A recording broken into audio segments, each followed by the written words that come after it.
সেই 17 সালের ওয়াজের কাটিং করে এখন ছাড়ছো মানে? এই জন্যই তো এগুলো করতে দিতে চাই না। নামাতে এত দেরি হচ্ছে আপনার?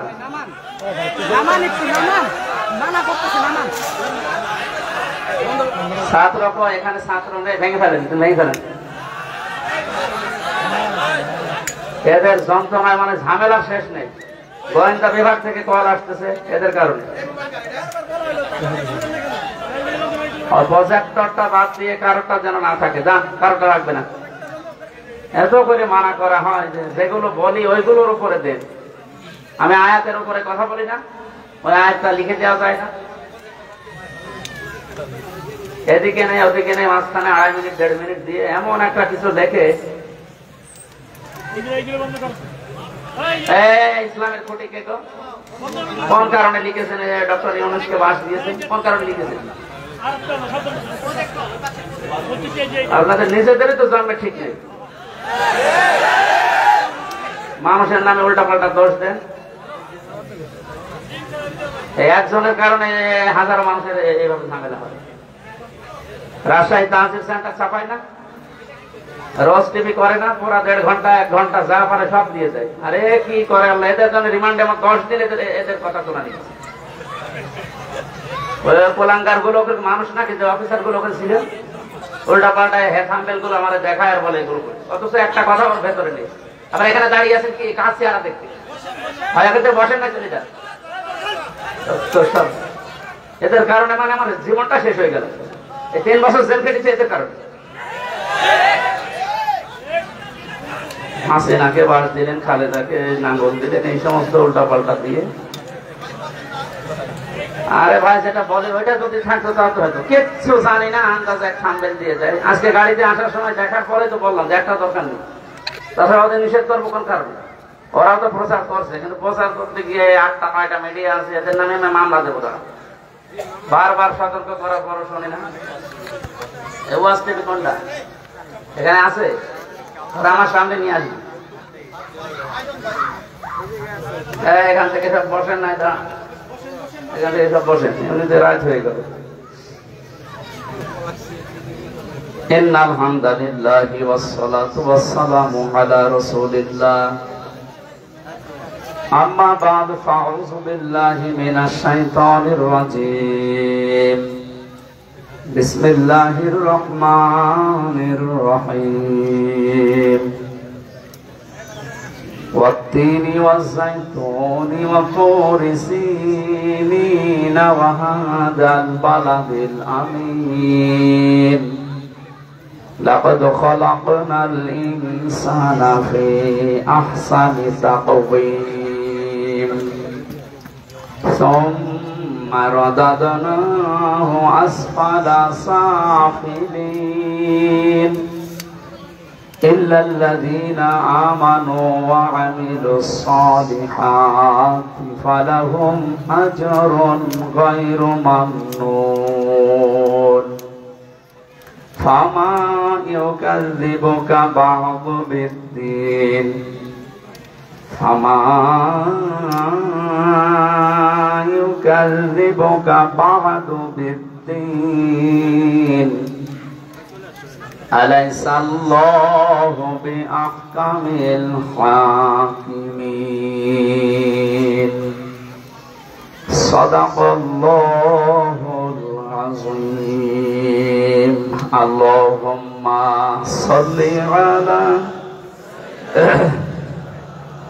مولانا محمد وعلى آل سيدنا مولانا। আলহামদুলিল্লাহ, মানিকগঞ্জ জেলার সিংগাই থানার অন্তর্গত তালিবপুর, রাজেন্দ্রপুর, মধ্যপাড়া বায়তুন নাজাত জামে মসজিদ ও মাদ্রাসার উদ্যোগে দ্বিতীয় বাৎসরিক দোয়া ওয়াজ ও দোয়ার মাহফিলের স্বনামধন্য সভাপতি, মাহফিলের প্রধান অতিথি জনাব হাসান উল্লাহ বাবু, সম্মানিত উদ্বোধক জনাব হাজী আব্দুল মালিক বাবুল, অনেকগুলো মানুষের নাম এখানে আছে, একটা একটা করে নাম বললে অনেক সময় যাবে, এমনিতে রাত হয়ে গেছে, এত রাতে কথা বলা তো ঠিক না। 10টা সাড়ে 10টা মাত্র শেষ করে দেওয়া দরকার।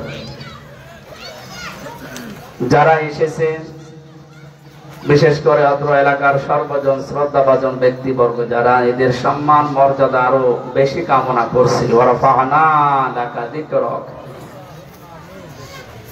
সামনে বসা মুসলমান ভাইরা, পর্দার আড়ালের সম্মানিতা মা এবং বোনেরা, প্রাণ প্রিয় মানিকগঞ্জবাসী, শুকরিয়া জানাচ্ছি আল্লাহ যিনি আমাদেরকে এখনো পর্যন্ত সুস্থ রেখেছেন, ডাঙায় রেখেছেন।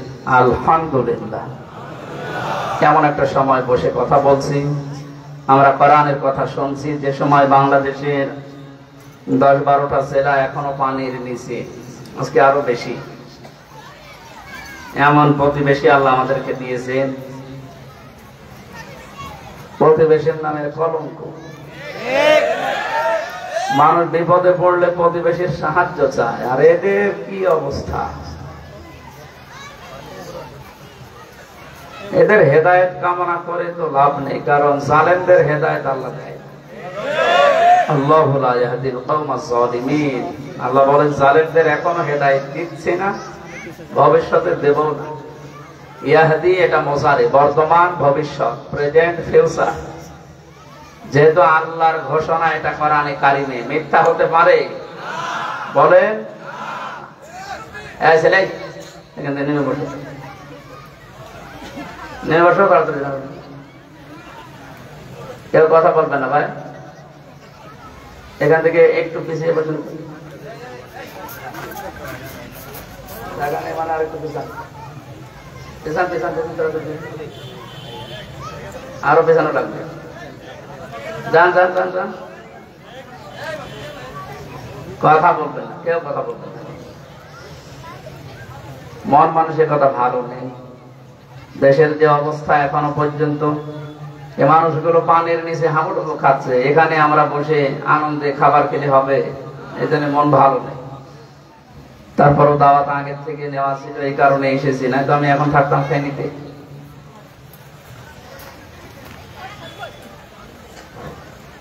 সম্মানিত মানিকগঞ্জবাসী, কোরআন যেহেতু আমরা শুনতে এসেছি, এটা একটা ইবাদত, আর ইবাদত যেভাবে করা লাগে আমি আশা করছি আমরা ওইভাবে করি, এখান থেকে যাব। নামাজ একটা ইবাদত। নামাজে দাঁড়িয়ে মানুষ যেমন এদিক ওদিকে তাকায় না, কথা বলে না, মোবাইল টেপে না, গল্প করে, এটাও তো ইবাদত। এই যে 1 ঘন্টা 1.5 ঘন্টা বসে আছেন, পুরাটা মনে করবেন আমি নামাজে আছি। এর চাইতে উত্তম ইবাদত নফলের ভেতরে দুনিয়ায় আর নেই। আফদালুল ইবাদাতি তিলাওয়াতুল কোরআন। এখানে কোরআনের আলোচনা হবে না? বলেন বলেন। যেভাবে শোনা দরকার, আল্লাহ যেভাবে শুনতে জানিয়েছেন, আমরা ওইভাবে শুনতে চাই। ফাসতামিউ লাহু ওয়া আনসিতু। চোখ থাকা লাগবে, শোনা লাগবে, দুইটাই ফরজ। লাআল্লাকুম তুরহামুন। আশা করা যায় আল্লাহর রহমত তোমাদের উপরে নাজিল হবে। রহমত না থাকলে, আল্লাহর দয়া না থাকলে কি হয় আমরা 5 তারিখে দেখতে পেলাম না? এর চাইতে আর কি দেখবেন? এজন্য তার রহমত দয়া সব সময় সঙ্গে থাকতেই হবে, মাস্ট বি। না থাকলে আপনি চলতে পারবেন না। লা তাকনাতু মির রাহমাতিল্লাহ। আমার রহমত থেকে নৈরাশ হয়ে যেও না। যারা এই কথা বলেছিল যে রহমত লাগবে না, আমার ঝিনাইদার যাকে যে টুকরা টুকরা করে বিভিন্ন জায়গায় ফেলে রেখেছে, এই লোকটা এই কথা জানিয়েছিল। এমনকি যারা এই যে ঝিনাইদহ জেলায় দেখলাম যে একজনকে টাঙিয়ে রেখেছে, সাবেক চেয়ারম্যান ছিল, হিরো। এরা পিটিয়ে মেরে হয়নি, টাঙিয়ে রেখেছে ঝিনাইদহ একদম মেন জায়গায়, ব্লক চত্বরে, পায়রা চত্বরে টাঙিয়ে। এরপরে মৃত মানুষের উপরও মানুষ পিটাচ্ছে। একটা মানুষের উপরে কত ঘৃণা জন্মালে কাজ করে আপনি টের পাচ্ছেন? এই মানুষগুলোই বক্তব্য দিত, তোরা আল্লাহর আমার লাগবে না। আল্লাহ দেখিয়েছে, আমার যদি না লাগে তোরও আমার লাগবে না, যা। আমরা কি ওই রকম বলতে চাই? আমাদের আল্লাহ দরকার। আল্লাহ আমাদের লাগবে না? চারিদিকে যে শত্রু দ্বারা আমরা বেষ্টিত, আল্লাহ ছাড়া আমাদের কেউ নেই।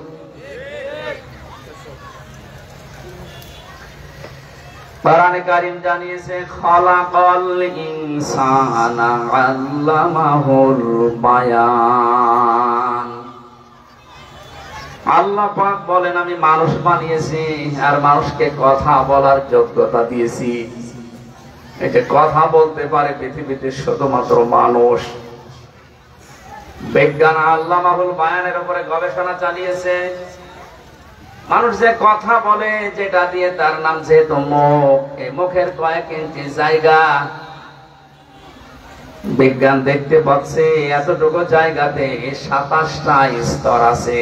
এগুলোর প্রতিটাই ধাক্কা লাগতে লাগতে শেষে কথা বের হয়। আমার আপনার কথা এক একটা বের হতে 27টা ধাক্কা, 27টা স্তর পার করা লাগছে। হাদিস জানিয়েছে প্রতিটি জায়গায় একজন করে ফেরেশতা আছে। এ ওর কাছে, এ ওর কাছে, এ ওর কাছে, এভাবে দিতে দিতে সর্বশেষ যখন মুখের কাছে আসে ফেরেশতাটা কথা সুন্দর করে বের করে দেয়।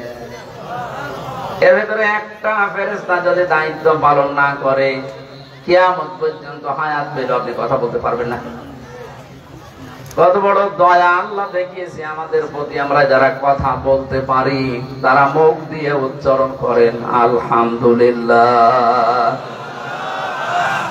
দরুদ আর সালাম পড়ছি আমাদের নবী মুহাম্মদ রাসূলুল্লাহ সাল্লাল্লাহু আলাইহি ওয়াসাল্লামের প্রতি, যাকে নবী হিসাবে, রাসূল হিসাবে পেয়ে আমরা খুশি না বেজার? এমনকি তাকে নেতা হিসাবে পেয়েও আমরা খুশি।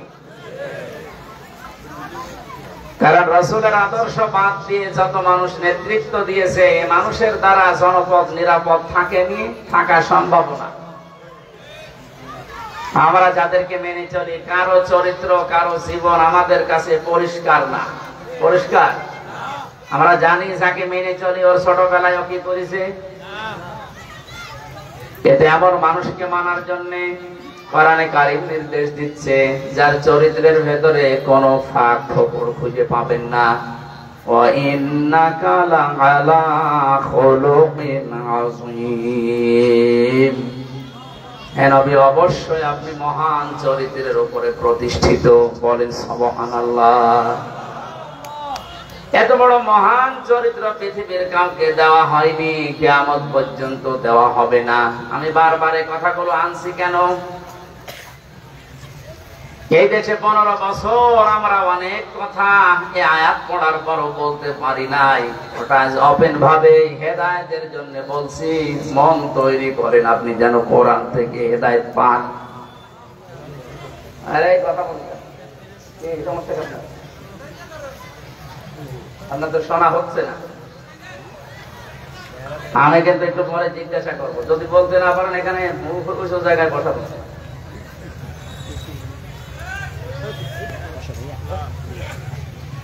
3-4 মিনিট ধরে এক কথা বলছি এই কারণে, এই আয়াতটা আমি 15 বছর আগ থেকেই পড়েছি, কিন্তু ব্যাখ্যা আমারে করতে দেয়নি।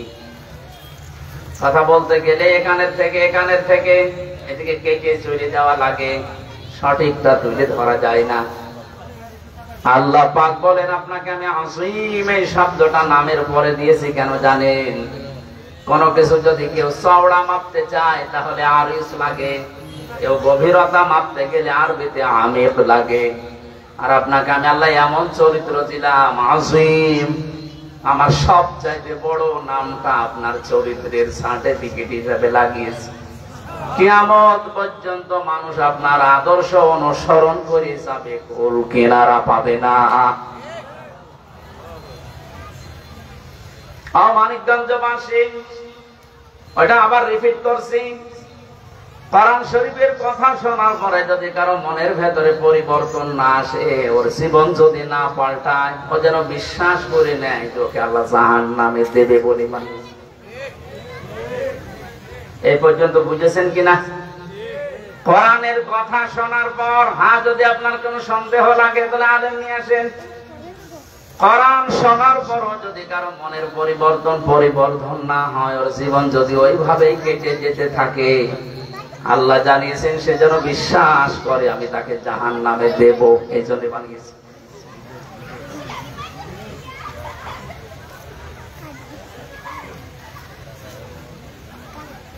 বিশ্বনবী জানিয়েছেন, মানিত্তাবাল হুদা বিগাইরিল কুরআন আদাল্লাহুল্লাহ। এমনকি কোরআন বাদ দিয়ে পৃথিবীর কোন জায়গায় যদি কেউ ভালো হবে এই নিয়তেও যায়, আল্লাহ এত বেশি রেগে যায়। আদাল্লাহুল্লাহ। কত আলেম এখানে বসে আছে, শব্দটা ভাবে ফাল থেকে এসেছে। যদি দল্লায়া দিল সলাসি মুজাররদ থেকে আসতো, তাহলে বাংলা অর্থ হয়তো আপনি নিজেই নিজেকে খারাপ বানিয়ে ফেলেছেন। ভাবে ফাল থেকে আসার কারণে মুতাআদ্দি এই শব্দটার বাংলা অর্থ দাঁড়িয়েছে। আপনি হয়তো কোনো জায়গায় ভালো হওয়ার নিয়তে গিয়েছিলেন, কোন দল করতেন ভালো হয়ে থাকার জন্য, কিন্তু কোরআনে কারীম সেখানে ছিল না। এই জন্য আল্লাহ নিজে দায়িত্ব নিয়ে আপনাকে গোমরাহ, খারাপ, জাহান্নামী বানিয়ে দেবে। কথাটার ওজন কত আপনি টের পাচ্ছেন? প্রশ্ন আসতে পারে, আল্লাহ খারাপ বানাবে কেন? কারণ হচ্ছে পৃথিবীতে যে কোরআনে কারীমের নাম শুনছেন, এটা আল্লাহর নিজের মুখের বাণী। আমার কথা যেন আমার কাছে গুরুত্বপূর্ণ, দামি। কোরআনের কথাগুলো আল্লাহর মুখ থেকে বের হওয়া, এজন্যই এত দামি আল্লাহর কাছে পড়া। এই হাদিসের ব্যাখ্যা করতে গিয়ে বিশ্বনবী জানিয়েছেন, উম্মতেরা, কোরআন যেখানে নেই, জেনে হোক না জেনে হোক, জীবনেও সেখানে যাবা না। গেলে কিন্তু আল্লাহ দায়িত্ব নিয়েছে তোমারে খারাপ বানানোর। এটার বাস্তব প্রমাণ বাংলাদেশের বহু জায়গাতে আপনি দেখবেন। কোরআন যেখানে নেই, কোরআনের নিয়ম নীতি চলে না, অথচ অনেকে যায় ভালো হওয়ার জন্য। কাজটা পুরা উল্টিয়ে যায়, দেখা যায় ভালো হওয়ার নিয়তে যায়, কিন্তু পুরা খারাপ হয়ে বাড়িতে আসে। এ প্রমাণ আমার কুষ্টিয়া লালনের মাজার। ওখানে কিন্তু মানুষ যারা যায় মানিকগঞ্জ থেকে, এরা খারাপ ধারণা নিয়ে যায় না, তাহলে এত টাকা খরচ করে যেত না। এরা তো মনে করে আল্লাহর ওলি শুয়ে আছে ওখানে, লালন শাহ, অথচ ওখানে কোরআনের কোন নিয়ম নীতি যে পায় না, দেখে প্রকাশ্যে শিরিক চলছে, আল্লাহর সেজদা দিয়ে বাদ দিয়ে কবরের সেজদা দিচ্ছে। এমনকি প্রকাশ্য কিছু গুনাহ আমরা 15 বছর আরো বেশি দেখেছিলাম। সারা দেশে আপনি করিয়েছে, কয় মন গাঁজা না পাবেন, ওর চাইতে বেশি গাঁজা পাওয়া যায় ওখানে। রাত 9টার পরে অন্ধকার হয়ে যায়, মনে হয় সব আরো সে আছে। যারা গিয়েছিল একটা খারাপ হবো, আগে বিড়ি খেত না, এখন বিড়ি খাচ্ছে। আগে গাঁজা কি বুঝতো না, এখন গাঁজা খাচ্ছে। এই একটাই নিয়ম হচ্ছে, যেখানে কোরআন নেই ওখানে কেউ ভালো হওয়ার নিয়তে গেলেও আল্লাহ নিজে তাকে খারাপ বানিয়ে দেয়। এতটুকু ঠিক বলে শেষ করবেন। এখানে যারা এসেছেন, নাকি আর একটা সিদ্ধান্ত নিয়ে বাড়ি যাবেন? আজকে থেকে যতদিন আজরাইল না আসে, কোরআন যেখানে নেই, ওই দল যদি আমার বাবাও গঠন করে, আমি ওখানে নেই। এটা একটু আসতে পারে, এত জোরে বললে তো সমস্যা। আমি সমস্যার কথা কি বলছি আপনি বোঝেন উনি এখনো। কোরআন যেখানে নেই, ওই দরবার যদি আমার বাবা চালু করে, আমি ওখানে নেই। ওখানে থাকলে আমাকে গোমরা বানিয়ে দেবে হামজা কে? এদেশে এখন কত রাজনৈতিক দল আছে আপনি বলেন, যে দলে কোরআন চলে না, কোরআনের নিয়ম নীতি নেই, কোরআনের কর্মসূচি দিয়ে সে দল নেই। ও দল যদি আপনার বাবাও তৈরি করে, আপনি ওই দলে থাকতে পারবেন না। জানি এটা শুধু সামিয়ানার নিচে ঠিক বলছেন, আপনি বাইরে যে ঠিক রাখতে পারবেন না। তাহলে আমার মনে হয় মোনাজাত করে দেওয়া ভালো না, মানে কি ওয়াজ করবো, যে হাদিস বললাম এটা মনে হয় ভুল হয়ে গেছে নাকি? 100 ভাগ বিশ্বাস করেন তো, নাকি দরবেশ বাবার মতো যে কোরআনেও ভুল আছে? অবশ্যই কোরআনে সমস্যা আছে, তো মেজর না। হাদিসে তো বহু সমস্যা। ওর ঈমান ওই দিনই নষ্ট হয়ে গেছে। এই কারণেই তো দাড়ি কেটে পালাচ্ছিল। তাছাড়া কোন ঈমানদার যার ঈমান আছে, নবীর সুন্নাতের উপরে মায়া আছে, ধরা পড়বে তাতে কি? অন্যায় করলে তো ধরা খাবে। আজ কিছু কিছু কাজ কারবার দেখে অনেকের মায়া জন্মাচ্ছে। এত খারাপ কাজ মানুষ করে, ওরা যা করেছে তাই বলে আপনি তার উপরে এইভাবে 2 কিল দেবেন? আজকে যে হাসানুল হক ননু না কি নাম যেন, ননু, একজনের তো শুনলাম ননু উড়ে গেছে। আরে ননরে আজকে কোর্টে তুলতে গিয়ে একজন দিয়েছে লাঠি। কত ঘৃণা থাকলে একটা মানুষ আপনাকে লাঠি মারে আপনি বলেন? কেউ পচা ডিম খাচ্ছে, কেউ পচা পানি খাচ্ছে। এই দৃশ্যগুলো দেখে যদি কারো খারাপ লাগে, কোরআনে কারিমের সূরা সূরা 41 নম্বর আয়াত আপনি কে বাদ দিয়ে দিন।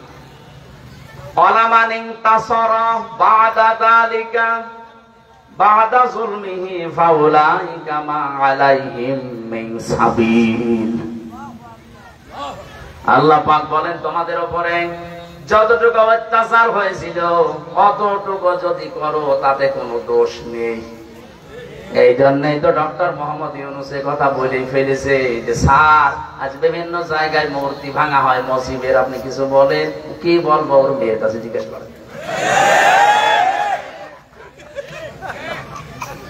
একেবারে পাকা খেলোয়াড়। একটা মানুষের জিকির আলোচনা যত বেশি হয়েছে এই কয় বছরে, যদি আমরা আল্লাহর জিকির এই পরিমাণে করতে পারতাম, আমরা আল্লাহর ওলি হয়ে যেতাম। কোন কারণে একটা মরা মানুষ নিয়ে এত মাতামাতি করা লাগবে?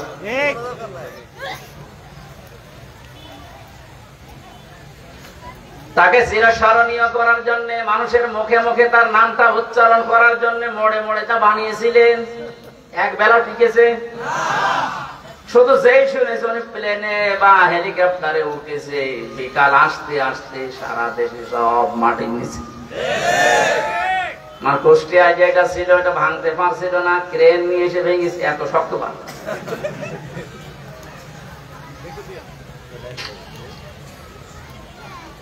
ঠিক ক্ষতি করে ফেললেন এই টাকাগুলো, জবাব দেওয়া লাগবে এই টাকার কারণে। টাকা তো আপনারও না, আপনার বাবারও না, সব আমাদের টাকা। এটা হকল ইবাদ যেহেতু নষ্ট হয়েছে, এজন্য আপনার বাবাও কষ্ট পাবে, আর আপনি মারা গেলে তো কবর জাহান্নাম, কেউ বাঁচাতে পারবে না। কারণ হকল ইবাদ শুধু আমির হামজার একা না, এদেশের 18 কোটি মানুষের টাকা ছিল ওই মূর্তি বানানো টাকার ভেতরে। তাদের সবার অনুমতি নিয়ে বানিয়েছিলেন, তাহলে তারা তো মাফ করবে না। আর মানুষ যদি মাফ না করে, ওইটা আল্লাহ মাফ করবে। জালেমদের সবচেয়ে বড় ক্ষতি এইটা, যারা জুলুম এমন ভাবে করে, আল্লাহর কাছে করলে তো উনি মাফ করে দিন। এমন এমন জায়গায় করেছে, এই কত হাজার হাজার কোটি টাকা দিয়ে মূর্তি বানিয়েছেন, বিভিন্ন জায়গায় নাম তুলে আবার নামকরণ করেছে। এই সমস্ত ক্ষতির কারণে যারা মারা গেছে তাদের টাকাও ছিল, ওই মানুষগুলোকে এখন কবরে যে আপনি মাফ পাবেন কি করে? এমনকি যারা জীবিত আছে তারা তো সবাই মাফ করবে না, হয়তো 100 জনের 70 জন আপনাকে মাফ করবে না, 30 জন মাফ করে দিয়েছে। এই 70 জনের কি হবে বলেন? এখানে ক্ষতি হয়ে গেল, আপনার বিরাট একটা ক্ষতি হয়ে গেল। দুনিয়াও আপনার শেষ, আর মাত্র 45 দিন মনে হয় না, কয়দিন আছে না? 23 দিন। হ্যাঁ 23 দিন, 25 দিন। 25 দিন পরে আপনি কোথায় যাবেন? আসলে তো মানুষ পিটিয়ে মেরে ফেলবে। আজকে একটা লাইভ দেখছিলাম, এক যুবক বলছে, আসো আসো ভাতিজা আসো। তোমার এসে কি করা লাগে আমরা দেখতেছি। যতগুলো মামলা হয়েছে, এই মামলার যদি কিছু না কিছু যদি 2 দিন করেও রায় দেয়, তাও তো যত হায়াত আছে ও শেষ হায়াত পর্যন্ত জেলে থাকা লাগবে।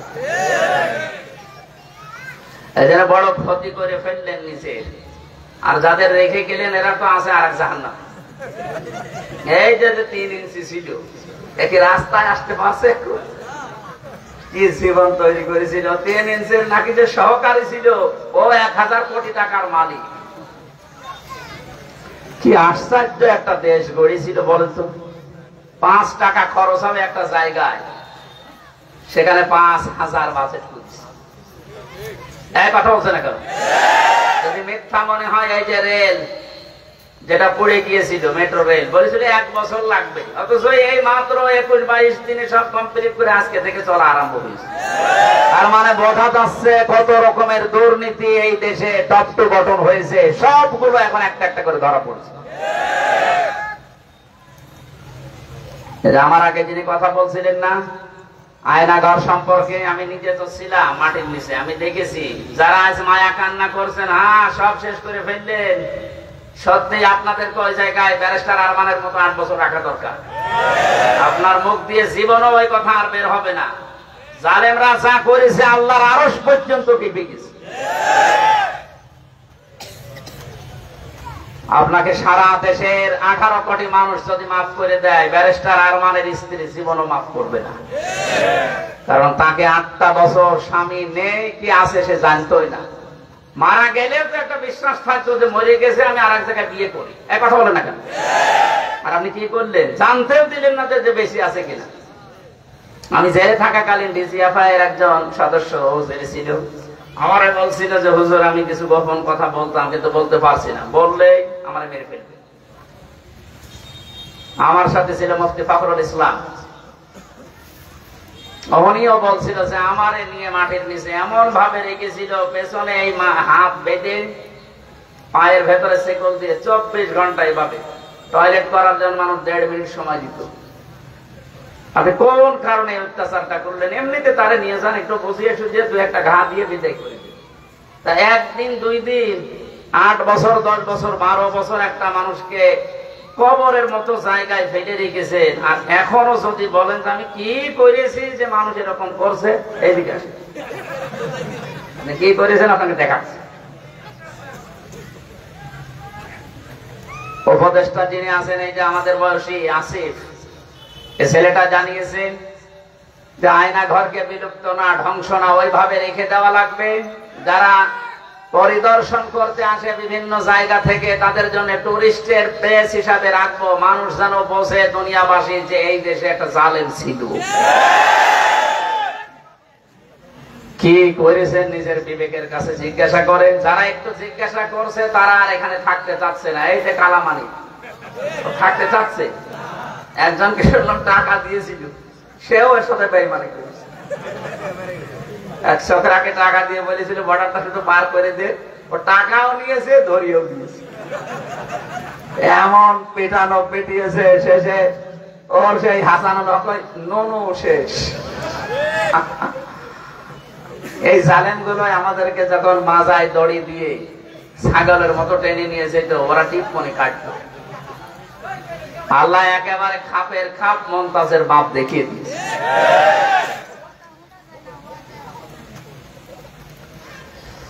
মানিকগঞ্জবাসী এখানে জালেমদের জন্য মায়া যখন আল্লাহ দেখায়নি, আপনি কোথায় পাচ্ছেন এত মায়া? উনি বানিয়েছে, ওনার চাইতে আপনার মায়া দয়া বেশি নাকি? ইন্নামাস সাবিলু আলাল্লাযিনা ইয়াযলিমুনান নাস ওয়া ইয়াবগুনা ফিল আরদি বিগাইরিল হক উলাইকা লাহুম আযাবুন আলীম। এটা সূরা সূরা 25 নম্বর পারা 6 নম্বর পৃষ্ঠার 12 নম্বর লাইনের 42 নম্বর আয়াতে আছে। যদি বিশ্বাস না করেন তাফসীরে ফি জিলালিল কোরআনটা খুলে দেখবেন, এইভাবে লেখা আছে। আল্লাহ পাক বলেন আমার অভিযোগ, আমি মামলা দায়ের করব, কেস করব তাদের বিরুদ্ধে যারা মানুষের উপরে জুলুম করেছে। সুতরাং দেশের সাবেক যিনি ছিলেন তিনি সহ যারা জুলুমের সাথে জড়িত, ওরা হামজার মামলার আসামি না, ওরা আল্লাহর মামলার আসামি। যে লোকটা আল্লাহর মামলার আসামি, আমি যদি তার বিরুদ্ধে মামলা করি খুব বেশি বড় অপরাধ হয়ে যাচ্ছে। আমার রিমান্ডের সাথে যারা জড়িত ছিল টপ টু বটন, আমি প্রত্যেকের নামে মামলা দিতে চাই। কারণ ও বিষয়ে আমি কিচ্ছু জানতাম না, ওরা নিজেরাও বলতো আমারে। ওই মাটির নিচে যখন নিয়ে যেত বলতো হুজুর কিছু জানেন না, তাও জানি, কিন্তু উপরের নির্দেশ করাই লাগবে। চোখটা কালো কাপড় দিয়ে বেঁধে নিয়ে হাত ওই হ্যান্ডকাপ দিয়ে বাঁধলে হাত এমনি কেটে যায়, তার সামনে না বেঁধে বাঁধতো পেছনে, পায়ের ভেতরে ডান্ডা বেড়ি দিয়ে মাজায় দড়ি দিয়ে আমার 11 ঘন্টা টাঙিয়ে রেখেছিল। যারাই করেছে কাজ আমি প্রত্যেকের নাম জানি, প্রত্যেকের বাড়িও জানি। অধিকাংশ গুলো সব আল্লাহর ওলির এলাকায় বাড়ি। মেন যে দায়িত্ব ছিল তার বাড়ি যাই গোপালী।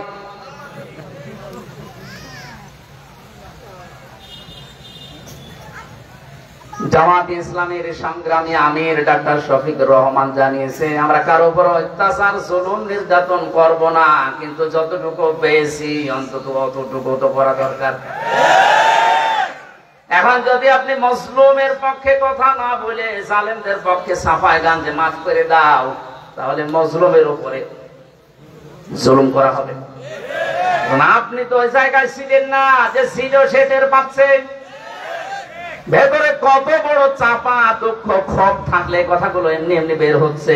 এই কারণে আমি নিজে 3 বছর থেকে ছিলাম। অপরাধ করে যদি যেতাম তা তো বুঝ দিতে পারতাম যে মামলা দিয়েছে তা কিচ্ছু জানি না, কোন শয়তান নাকি কোথা থেকে এসে সংসদ ভাঙবে কাছে নিয়ে সেই মামলা দিয়েছে আমার। হাজিরার দিন দেখা হয়েছিল আদালতে, বলা ভাই আমার চেন আছে না, কি করতে আমার নাম বললে তোর কারণ 3টা বছর গেল মাটির নিচে। বছর হুজুর ওরা আমার শিখিয়েছে। আমার রিমান্ডে নিয়েছিল, আমারে নিয়ে বলছে এই এই এই এই হুজুরের নাম বলবি তোরে ছেড়ে দিব। ও আল্লাহ, নাম বললাম, আমারও ছাড়ে না, আপনারও ছাড়ে না। জজ এই কথা শুনে জজও হাসে যে কি বিচার, কি রায় দেব। জজ শুধু এই 5 তারিখের আগ পর্যন্ত যত হাজিরা দিতে গেছি শুধু উপরের নির্দেশ, এই জন্য খালি রায় পাল্টিয়েছে। পরবর্তীতে আমার মনে হয় এবার গেলে আর পরবর্তী লাগবে না। কারণ জজ যে কথা শুনে হেসে ফেলে, বলেন তো সে কি আসলে মামলা? শয়তানও যদি থাকতো হাসতো, আল্লাহ আপনি আমার শয়তান বানিয়ে গেছে। এটা মিথ্যা মামলা দিয়ে হাজারো মানুষের জীবনটা নষ্ট করে দিলেন, তার সময় নষ্ট করলেন, তার সম্পদ নষ্ট করলেন। আমার বাবার কাছ থেকে আমারে ধরার পরে একবারে 10 লাখ টাকা নিয়েছেন, বলেছেন একটা মামলা আর দেব না। পরবর্তী দিন আবার আপনি আরেকটা মামলা দিয়েছেন।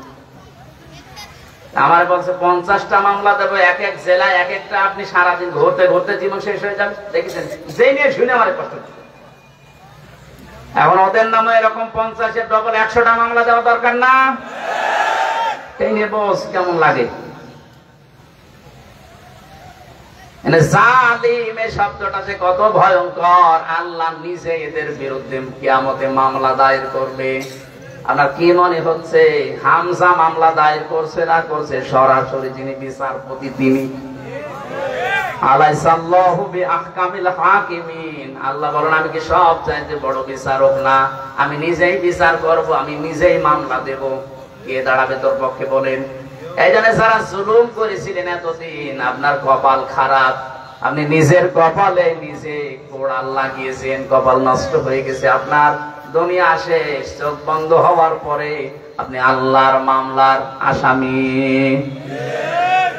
কত বর্ষদিন ছিলাম আমি রাজবাড়িতে, ছাত্রলীগের এক ভাই এসে হাত পা জড়িয়ে ধরছে, বলছে হুজুর আমি ভুল করে ফেলেছি, কি করলাম জীবনে, আপনি আমারেও মাফ করেন। কারণ আপনি জেল থেকে বের হওয়ার পরে আমার এখানে মাহফিল ছিল, আমি হতে দেইনি।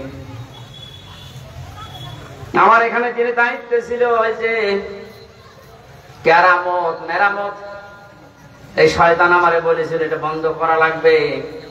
আমি নিজে এসে বন্ধ করে দিয়েছিলাম, পুলিশ নিয়ে। আপনি আমার আজকে মাফ করেন। আমার কাছে না, হাজার হাজার মানুষ আসতো কোরআন শুনতে, সবার কাছে মাফ চাওয়া লাগবে। মানিকগঞ্জবাসী, এই জন্য এখনো পর্যন্ত যারা জালেমদের পক্ষে স্ট্যাটাস দিচ্ছেন, আপনার বিবেকে মনে হয় কুকুরে পোশাক করে দিয়েছে। এর পরবর্তী শব্দ আরো কঠিন। এটা বললে দেখবেন খাপের খাপ আজ মিলে যাচ্ছে। কোরআনে কারীম জানিয়েছে ওয়ায়াবগুনা ফিল আরদি বিগাইরিল হক। আল্লাহ মামলা দায়ের করবে 2 শ্রেণীর মানুষের বিরুদ্ধে। 1 নম্বরে যারা মানুষ হয়ে মানুষের উপরে জুলুম করেছে, 2 নম্বরে যারা বিনা কারণে বিদ্রোহ করে দুনিয়ায় বিশৃঙ্খলা তৈরি করার জন্য চেষ্টা চালিয়েছে। এখন যেটা চলছে, এটা বিদায় নেওয়ার পর দিন থেকে হিন্দুদেরকে দিয়ে কিছু তৈরি করেছিল, হালে পানি নেয়নি। এরপরে আবার শুরু করেছিল বিচারপতিকে দিয়ে। ছাত্রদের মোকাবেলায় সে ষড়যন্ত্র নিঃশেষ হয়ে গেছে। এটাও যখন পারে নাই, এখন চালিয়েছে আনসার দিয়ে। কিসের আনসার? পুলিশ ছাড়া যদি দেশ চলতে পারে, আনসারের কোনো দরকার নেই, ও ছাতা বিলুপ্ত করে দেন।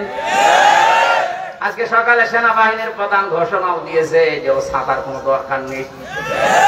তো দরকার নেই, কি হবে আনসার দিয়ে? আমি তো আনসারের কোনো কাজ পাই না। আরে ভাই, পুলিশ এই বাহিনী ছাড়া যদি দেশ এই 17-18 দিন চলতে পারে, তো আনসারের কি দরকার? বেকার বেকার ওদের পেছনে টাকা খরচ না করে কাজ করে খান।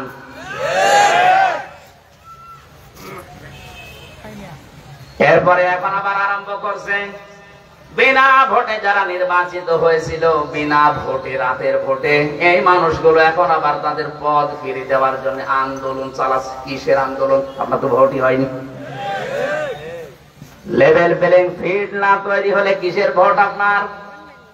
মন মতো সিল লাগিয়েছেন, আর আপনি নিজে দাবি করছেন আমি উপজেলা চেয়ারম্যান, আমি মেয়র।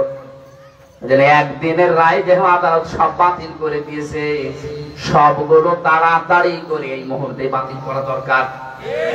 এটাও মনে হয় হালে পানি মানাচ্ছে না। কিছুদিন পরে ওদের যা চরিত্র দেখবেন, প্রতি তাদের দিয়ে মাটি নামাবে। এই জন্য সূক্ষ্ম ষড়যন্ত্র যেগুলো হচ্ছে জমিনে বিশৃঙ্খলা তৈরি করার জন্য, যা তৈরি করছেন, আপনি আল্লাহর মামলার আসামি হয়ে যাচ্ছেন। বাংলার জনগণ এখন খুব সতর্ক হওয়া লাগবে। স্বাধীনতা অর্জন করা যেমন কঠিন, টিকিয়ে রাখা তার চাইতেও বড় কঠিন। অন্তত আশপাশের প্রতিবেশী গুলো যদি প্রতিবেশী হতো, এত চিন্তা করতাম না। আশপাশের প্রতিবেশী না, সবগুলোই প্রকাশ্য শত্রু। ওরা যদি ডালে ডালে চলে, আমাদেরকে পাতায় পাতায় চলা লাগবে। এখনো নির্ঘুম রাত পার করার সময় চলে যায়নি, এখনো পাহারা দেওয়ার সময়। বাংলার জনগণ, কথাগুলো বলছি এই কারণে, জালেমদের প্রতি এখন আমাদের চেহারা দেখলেই মায়া লাগছে। কোরআনে কারিম ঠিক এইভাবে জানিয়েছেন, ওয়াসায়ালামুল্লাহুল্লাযীনা আমানু, অতি শীঘ্রই যারা ঈমানদার তারা তাদের কাজকর্ম দেখে জানতে পারবে। অতি শীঘ্রই যারা জালেম তারাও তাদের কাজ কারবার সম্পর্কে জানতে পারবে।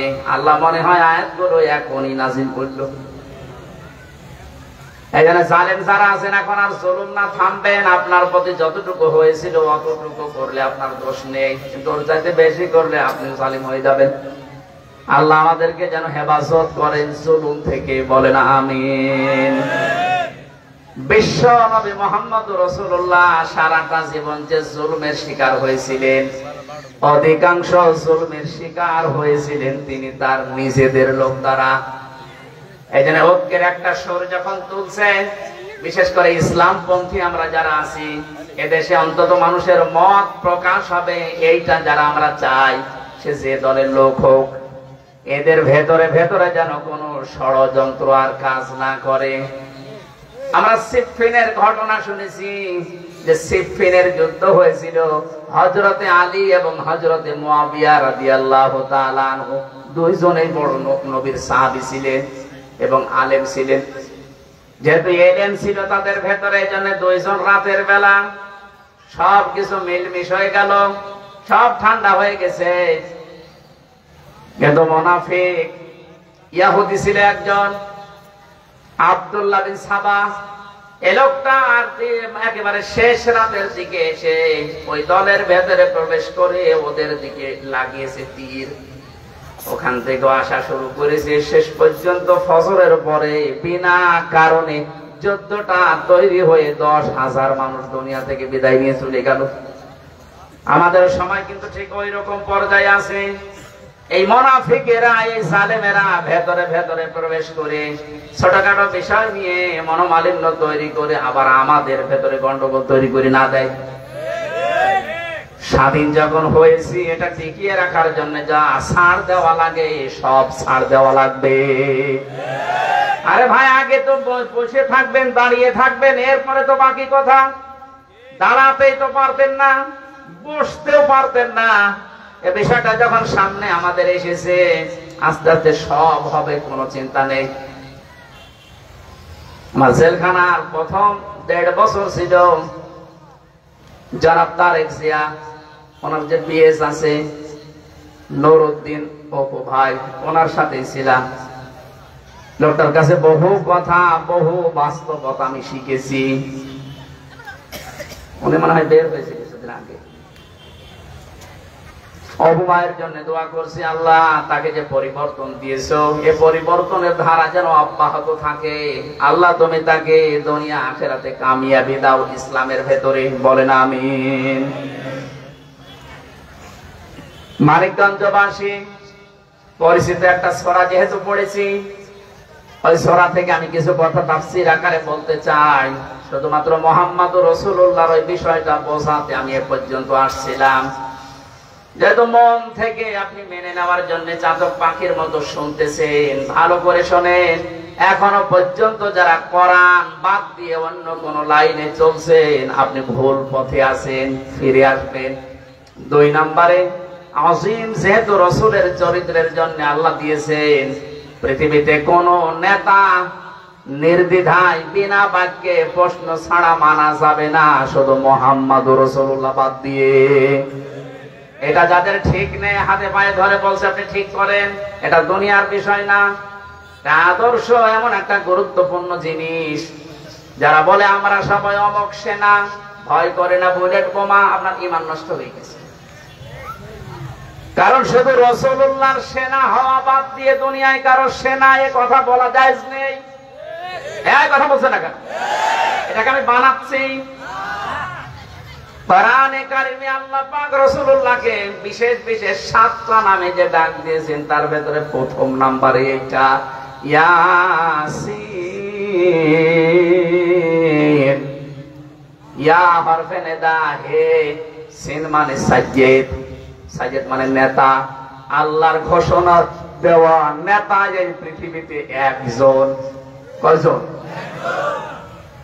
যদি আয়াতের তাফসীর ভুল হয় আলেমদেরকে জিজ্ঞাসা করেন তো, আল্লাহর ঘোষণা দেওয়া নেতা দুনিয়ায় কয়জন বলেন? তার ঘোষণা দেওয়া নেতা, তার ঘোষণা দেওয়া নামাজ, তার ঘোষণা দেওয়া রোজা। রোজা মানতে পারেন, নামাজ মানতে পারেন, তার ঘোষণা দেওয়া নেতার নেতৃত্ব মানতে পারেন না। মানে যারা আপনি অর্ধেক অর্ধেক করলেন, একদিকে কিছু মেনেছেন আর একদিকে কিছু অস্বীকার করেছেন, তাদের যে কত ভয়ঙ্কর পরিণতি হবে দুনিয়ায়। আফাতুমিনুনা বিবাযিল কিতাবি ওয়া তাকফুরুনা বিবায ফামা জাযাউ মান ইয়াফআলু যালিকা মিনকুম ইল্লা খিজিয়ুন ফিল হায়াতিদ দুনিয়া। সূরা বাকারার 85 নম্বর আয়াতের মাঝের অংশে আছে, আল্লাহ পাক বলেন, আমার কোরআনের কিছু নিয়ম নীতি যদি কেউ মানে আর কিছু মানে না, অস্বীকার করে, অবিশ্বাস করে, এ মানুষগুলোর জন্য দুনিয়ার জীবনে লাঞ্ছনা, গঞ্জনা, অপমান দিয়ে ভরে দেব। আপনাকে আমি বাঁচাতে চাই, এই জন্য আয়াতগুলো শোনালাম। আপনি ভুল পথে আছেন। আমি আবার বলছি, যাদের আদর্শ ঠিক নেই, এই মুহূর্তে আপনাকে পরিবর্তন হওয়া লাগবে। যদি না হতে চান, আপনার জন্য মাহফিলে আসার দরকার নেই। নাকি পড়া হয়ে গেল? কোরআনে কারিমে এই ফোর্সে জানিয়েছে নেতৃত্বের এই বিষয়টা। আল্লাহ যে বিচার ব্যবস্থা সাজাবে আপনার মরণের পরে, ওখানে একবারে সবাইকে ডাকবে না, প্রথমেই ডাকবে মহান আল্লাহ প্রতিটি মানুষকে স্রেফ একা একা। কয়জন? আজ যারা ছড়ায় বাংলাদেশে যে কিয়ামতের দিন কোনো চিন্তা নেই, লক্ষ লক্ষ মরিদ নিয়ে বিভিন্ন পীরেরা উঠবে, এটা ডাহা মিথ্যা কথা। ফাকুল্লুহুম আতিহি ইয়াউমাল কিয়ামাতি ফারদা। সূরা মারইয়ামের 95 নম্বর আয়াত, 16 নম্বর পারা 10 নম্বর পৃষ্ঠার 15 নম্বর লাইনে আছে। এটা তাফসীরে ইবনে কাসিরে পাবেন। আল্লাহ পাক বলেন, প্রতিটি মানুষকে আমি আমার সামনে ডাক দেব, একা একা, কেউ থাকবে না। বিচারের দ্বিতীয় সিস্টেম এবার শুরু হচ্ছে। এবার আর আল্লাহ একা ডাকবে না কাউকে। ইয়াউমা নাদউ কুল্লা উনাসিম বিইমামিহিম। সূরা বানী ইসরাঈল 15 নম্বর পারা 8 নম্বর পৃষ্ঠা 3 নম্বর লাইনের 72 নম্বর আয়াতের প্রথম অংশে আছে। এটা তাফসীরে ফি সিরালিল কোরআনে আছে। আল্লাহ বলেন, কিয়ামতে প্রতিটি মানুষকে আল্লাহ তার নেতার সাথে এবার ডাক দেবে। কয়জন করি? না না, প্রথম সিস্টেমে একা একা, দ্বিতীয় সিস্টেমে ডাকবে নেতার সাথে। আগে নেতা, এরপরে কর্মী। ও বাংলার জনগণ, নিজের বিবেকের কাছে জিজ্ঞাসা করেন, আপনি যার নেতৃত্বে এতদিন মেনে চলেছেন, এখনো চলছেন, ওই লোকটাকে যদি আল্লাহ কিয়ামতের সামনে রাখে, আপনাকে রাখবে পেছনে, ওর দিকে তাকিয়ে তো আল্লাহ রাগ হয়ে যাবে। এখন বলছে না, আপনার কি মনে হয় যে যাকে আপনি মানেন ওই লোকটার সামনে থাকলে আল্লাহ খুশি হবে? তার চেহারার ভেতরে তো ইসলাম নেই, আর ইসলাম থাকলেও কেটে ফেলেছে। এইরকম চরিত্রের একজন মানুষের সামনে পেছনে আপনি থাকবেন, আর আপনার মনে মনে হচ্ছে আল্লাহ মাফ করে দেবে। আল্লাহ করে পাগল নাকি? আপনি নিজে এখন স্বীকার করছেন না, আমি যারে মানি তারে সামনে দেখলে আল্লাহ মাফ করবে না। আপনি তো ধরা খাবেন। আপনি এই মানিককার মতো ধরা খেয়ে বসে আছেন, ওর তো বেশি নেই, আপনার কিছু থাকবে না।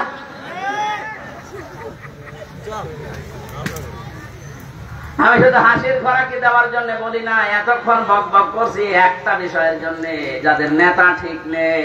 এটা দুনিয়ার বিষয় হলে আল্লাহর কসম, কোরআনের কসম আমি বলতাম না, এটা আখিরাতের বিষয়। যাদের ঠিক নেই, আল্লাহর কসম করে বলছি, ঠিক করে মারা যান, কবরে গেলেই কিন্তু 3 নাম্বার এই প্রশ্নটা দেওয়া হবে, মান হাজার রাজুল, এই লোকটা কি ছিল? আপনি যাদের আদর্শ না মানতে পারেন, তাকে নেতৃত্বের জায়গায় যদি নিয়ে আসতে না পারেন, বলবেন লা আদরি, আমি কিচ্ছু জানি না, এই লোকটাকে চিনি না। আর যদি সত্যি তার আদর্শ মেনে যেতে পারেন, আপনি সঙ্গে সঙ্গে বলতে পারবেন, হাযা নাবিয়ুনা মুহাম্মাদুর রাসূলুল্লাহ, এই লোকটা আমাদের নবী ছিল, আমাদের কাছে সংবাদ নিয়ে এসেছিল। নবী মানে কি? সংবাদ বাহক। উনি যে সংবাদগুলো কোরআনের মাধ্যমে আমাদের কাছে নিয়ে এসেছিল, আমি ওটা মেনেছি, ইনি আমাদের নবী, ইনি আমাদের রাসূল ছিল। হাযা নাবিয়ুনা মুহাম্মাদুর রাসূলুল্লাহ। আল্লাহ পাক আমাদেরকে আয়াতগুলো সহজ সরল ভাবে এইভাবে বোঝার তৌফিক দিন, বলেন আমিন। কোরআনে কারিমে 114টা সূরা ছিল, মাত্র একটা সূরা পড়েছি, সূরা 3। তাফসীর আকারে বলছি, খুব খেয়াল করে শুনবেন। কোরআন শরীফ যদি আপনার মনের পরিবর্তন ঘটাতে পারে, বুঝবেন আল্লাহ তাকে ভালোবাসে। ফামান সুহজিহা আনিন নার ওয়া উদখিলাল জান্নাতা ফাকাদ ফাজ। মানুষের জীবনের সফলতা ওইটা, যাকে আল্লাহ আস্তে আস্তে জাহান্নামের কাজগুলো ছেড়ে দিতে দিতে জান্নাতের কাজের দিকে এগিয়ে দেয়, বলেন সুবহানাল্লাহ। এবার আসেন আমরা কোরআনে প্রবেশ করছি।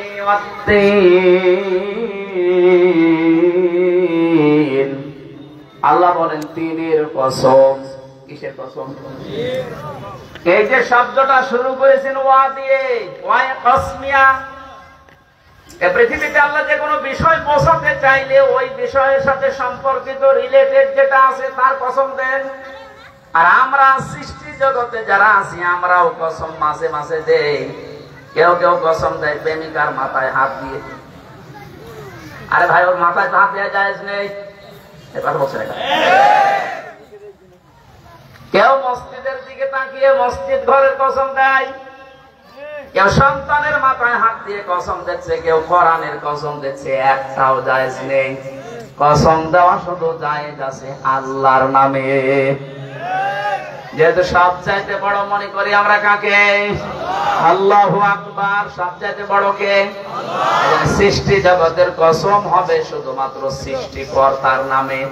আজকে থেকে মাসলাটা মনে রাখবেন, আল্লাহ বাদে কারো নামে সে যেই হোক কসম দেওয়া জায়েজ নেই। আর কোন বিষয়ে যদি কেউ আল্লাহর নাম নিয়েও মিথ্যা কসম দেয়, যে কিছুক্ষণ আমি আগে কসম দিলাম কোরআনের, আল্লাহর, এটা সত্য বলে দিয়েছি, কারণ নবীজির আদর্শ ছাড়া কোনো মানুষ জান্নাতে যাবে না, যেতেও পারে না, এই কারণে দিয়েছি। আর কোন দোষ যদি আপনি করার পরেও আল্লাহর নামে কসম দেন, মিথ্যা কসম, আজ কত মানুষ এই 15 বছরে বিভিন্ন কথায় দেখেছি, কাজে দেখেছি, কসম দিয়েছিল না দেয়নি? কসম কেটে কেটে বলতো আমরা ন্যায় বিচার প্রতিষ্ঠা করছি, ন্যায় বিচারের বালায়ও ছিল না। এখন যিনি প্রধান বিচারপতির দায়িত্ব পেয়েছেন, কয়েকদিন আগে ঘোষণা দিয়েছে এদেশে যত মিথ্যা মামলা রাজনৈতিক সবগুলো কয়েকদিনের ভেতরে নিঃশেষ করতে হবে। আর আপনি মামলার পরে মামলা খালি জিয়ে রেখেছিলেন। আইনটাকে ধ্বংস করার পেছনে সব চাইতে বড় ভূমিকা পালন করেছিল আনিসুল। কত বড় শয়তান, আল্লাহর পর্যন্ত বলতে। এই সমস্ত মানুষকে মুসলমান মনে করলেও আপনার ঈমান থাকবে না। কারণ কোন কাফেরকে যদি কেউ কাফের না বলে, সেও কাফের। এইটা তো আমি বানালাম। এখানে যারা আছেন সবাইকে বলছি ওযু ভেঙে যায় কয়টা কারণে বলেন তো? বলেন, এটা মানেন তো যে ওযু ভেঙে যায় কয় কারণে? একটা পাওয়া গেলে ওযু শেষ। নামাজ ভেঙে যায় কয় কারণে? 19টা। কয়টা? 18টা পালন করলেন, একটা করেননি, নামাজ কি? বলেন বলেন। সওয়াব হবে 5টা। কয়টা? এটা বোঝেন তো, নামাজ ভেঙে যায়, ওযু ভেঙে যায়, রোজা ভেঙে যায়, ভাঙে না? আপনার যে ঈমান জান্নাতে নিয়ে যাবে, এই ঈমানও ভেঙে যায়। মানুষের ঈমান ভেঙে যায়। মুফাসসিরিন ইকরাম কোরআন থেকে বের করেছেন 10টা কারণে মানুষের ঈমান ভেঙে যায়। তার ভেতরে 9 নাম্বার কারণ এটা, কোন কাফেরকে যদি কেউ কাফের মনে না করে, তার ঈমান ভেঙে যায়, সেও কাফের। যে সমস্ত কাজ কারবার গুলো করেছিল আলেমদের বিরুদ্ধে, মুসলমানদের বিরুদ্ধে, ওর ঈমান থাকার কথা কি করে আপনি আমার বুঝিয়ে দেন। আমি 8 নাম্বার পয়েন্টে পেয়েছি, কোন মানুষ যদি মুসলমানদের বিরুদ্ধে ষড়যন্ত্র, আর এই ষড়যন্ত্র কেউ যদি সহযোগিতা করে, তার ঈমান নষ্ট হয়ে যায়, তার ঈমান ভেঙে যায়। আমি এখান থেকে বলছি, হাজারো মানুষ আমরা দেখেছিলাম বিভিন্ন সময় কসম দিত ঠিক, কিন্তু কসম গুলো সব মিথ্যা। আর মিথ্যা কসম দিলে তার ঈমান নষ্ট হয়ে যায়। বলেন নাউজুবিল্লাহ। আল্লাহ দ্বীনের কসম দিয়েছেন কিছু গুরুত্বপূর্ণ কারণে। কারণ এই পৃথিবীতে বহু কিছু তৈরি হয়েছে মানুষের যৌবনকে ঠিক রাখার জন্য, মানুষের এই চেহারাকে। মানুষের রক্তের ভেতরে 5 প্রকার ক্যান্সার হয়। কত? এই সমস্ত বিষয়গুলো থেকে বাঁচানোর জন্য সবচাইতে বড় মাধ্যম হিসাবে যে ফলটা কাজ করে, তার নাম 3 ফল। 3 মানে ডুমুর ফল। 3 মানে কি? ডুমুর বলতে আমাদের দেশের যে ডুমুর, এটাও হয়, কিন্তু এটা অত উন্নত না। এটা পাহাড়ি এলাকায় যেগুলো হয় ওইগুলো, বিশেষ করে তুরস্কে হয় যেগুলো। আল্লাহ পাক 3 শব্দটা কোরআনে কারিমে ব্যবহার করার পরে কসম দিলেন, কারো যদি যৌবন নষ্ট করে ফেলেন বিভিন্ন কারণে, শয়তানের ধোঁকায়, নফসের জালে, যৌবনের তাড়নায় যদি কেউ যৌবন নষ্ট করে ফেলেন, তাহলে তার সবচাইতে বড় মাধ্যম ওটা টিকিয়ে রাখা, লেভেল করার জন্য, উন্নত করার জন্য এই 3 ফল। বুড়ো মানুষের শোনার দরকার নেই, আপনাদেরও সব লাগবে না। যুবক মানুষদের জন্য বলছি, 3 ফল মধু দিয়ে মিশিয়ে যদি কেউ খেতে পারে, তার যৌবন ঠিক থাকবে, চেহারার উজ্জ্বলতা বাড়বে। আল্লাহ বলেন না জাইতুন। জাইতুন মানে জলপাই। জাইতুন মানে কি? এটা উপকারী ফল। অনেক মানুষ তিতা লাগে এজন্য খেতে চায় না, অথচ রক্তের ভেতরে 27 রকম জিনিস প্রবাহিত হয় বিজ্ঞান জানিয়েছে এই ফলটা যদি মানুষ বেশি বেশি খেতে পারে রক্তের এই 27টা স্তর ঠিক থাকে। দ্বিতীয় নম্বর তাফসীর হচ্ছে 3 মানে হযরতে মুসা আলাইহিস সালাম না, 3 মানে যদি পাহাড়ে যেখানে নৌকা থেমেছিল নূহ নবীর ওখানে একটা মসজিদ বানিয়েছে, ওই মসজিদের নাম 3। জাইতুন মানে হযরতে ঈসা নবী এই যে বাইতুল মুকাদ্দাস বলা হয় যেখানে, ওখানে একটা মসজিদ আছে, ওই মসজিদের নাম তাফসীরের ভাষায় জাইতুন। তুর সিনিন আল্লাহ বলেন সিনাই পর্বতের কসম। কেন এই কসমটা দিলেন? এখানে কয়েকটা শিক্ষা আমি বের করেছি তাফসীর থেকে। সিনাই পর্বতের কসম দেওয়ার কারণ হচ্ছে এই জায়গাতে আল্লাহ পাক হযরতে কালিমুল্লাহ মূসা আলাইহিস সালাম তার সাথে সরাসরি কথা বলতেন। তার উম্মতেরা যখন অবিশ্বাস করেছিল, এলাকার 40টা গোত্র থেকে লিডার যারা, নকিব যারা, প্রতিনিধি যারা, তাদেরকে তিনি নিয়ে গিয়েছিলেন এই পাহাড়ে। আল্লাহর সাথে কথা বলা আরম্ভ করলেন। আল্লাহ রাব্বুল আলামিনকে ডাক দিয়ে সর্বশেষ বলেছিলেন, মাবুদ আমি তোমাকে দেখতে চাই। ক্বালা রাব্বি আরিনি, হে আল্লাহ আমাকে দেখা দাও। আল্লাহ পাক সাফ জানিয়ে দিয়েছিলেন লাং তারানি, আমাকে দেখা যাবে না। এখান থেকে একটা মাসলা বের হয়, পৃথিবীর কোন সৃষ্টি তার এই চোখের পাওয়ার দিয়ে তার মালিক মহান আল্লাহকে দুনিয়ায় দেখা সম্ভব না। প্রশ্ন আসতে মুহাম্মদ রাসূলুল্লাহ গিয়েছিলেন, তিনি যে মেরাজে যে আল্লাহকে দেখে এসেছিলেন, এই হাদিস কি? হ্যাঁ এ পর্যন্ত আছে, কিন্তু তিনি দেখে এসে বলতে পারেননি যে কেমন। হযরতে মুসাকে আল্লাহ বলেছিলেন, হ্যাঁ আমি তোমার সাথে দেখা দিতে পারি যদি সহ্য করতে পারো। নাছর বান্দা হিসেবে যখন আর ছাড়ে নাই, তখন তিনি শুধু তার নূরের একটা ঝলক দিয়েছিলেন পাহাড়ের উপরে। খাররা মুসা, মুসা আলাইহিস সালাম অজ্ঞান হয়ে গেলেন। সাথে যারা 40 জন ছিল প্রত্যেকেই মারা গেছে। আল্লাহ রাব্বুল আলামিন তার সাথে যে এই ময়দানে কথা বলেছিলেন, এই পাহাড়ি এলাকায়, এই পাহাড়ের মর্যাদা আল্লাহর কাছে বেশি, এজন্য এই বিষয়টার কসম আল্লাহ এখানে তুলে ধরেছেন। ওয়াহাদাল বালাদিল আমিন, আল্লাহ পাক বলেন একটা নিরাপদ শহরের কসম দিলাম, তার নাম মক্কা শহর। কোনটা? এখানে তাফসীর হচ্ছে মক্কার কসম কেন দিলেন? মক্কা শহর নিরাপদ, এই শহরটা নিরাপদ করার জন্য আল্লাহ পাক যত বিধান দিয়েছিলেন তার ভেতরে অন্যতম বিধান হচ্ছে এখানে আল্লাহর ঘর কাবা শরীফ আছে। এটা পৃথিবীর শ্রেষ্ঠ একটা নিদর্শন। আল্লাহর নিদর্শন যেখানে থাকে ওই জায়গাটা আল্লাহ নিরাপদ বানায়। এই যে মদিনাতে আল্লাহর নিদর্শন হচ্ছে মুহাম্মদুর রাসূলুল্লাহর রওজা, এটা নিদর্শন না? এত বড় একটা নিয়ামত আল্লাহ পাঠালেন মক্কায়, এই মানুষগুলো দাম দেয়নি এই নিয়ামতের। এজন্য যারা মর্যাদা দিয়েছিল এই নিয়ামতের, কিয়ামত পর্যন্ত আল্লাহ তাদের বুকের মাঝখানে রাসূলুল্লাহকে রেখে দিয়েছেন। অথচ যেখানে পাঠালেন সেখানে বেশি দিন থাকতে পারেনি। কথা বলেন না কেন? এখানে খুব বেশি হলেও নাই 50 বছর ছিলেন, কিন্তু কিয়ামত পর্যন্ত রাসূলুল্লাহ থাকবেন যেখানে, তার নাম মদিনা। তার নাম কি? এই জায়গাটা আল্লাহ এত নিরাপদ করে দিয়েছেন তার এই নিদর্শন থাকার কারণে। এখান থেকে মুফাসসিরিন গ্রাম শিক্ষা বের করতে চেয়েছেন এটা, যেখানে আল্লাহর নিদর্শন থাকে ওই জায়গাটা মহান আল্লাহ নিরাপদ বানিয়ে দেয়। এখন পৃথিবীর ময়দানে সবচাইতে বড় নিদর্শন হচ্ছে আল্লাহর কোরআন। এটা মানেন না? আরো জোরে বলেন। সুতরাং এই 56,000 বর্গ মাইলের এই বাংলাদেশকে যদি আমরা নিরাপত্তা বেষ্টিত করতে চাই, কোরআন ছাড়া কোনো উপায় নেই। এখন আর দল মত দেখা যাবে না। মুসলমান যারা আছেন সব ঐক্যবদ্ধ হওয়া লাগবে। এমনকি অন্য ধর্মের যারা আছে তারা আওয়াজে কথা বলতে বাধ্য হচ্ছে।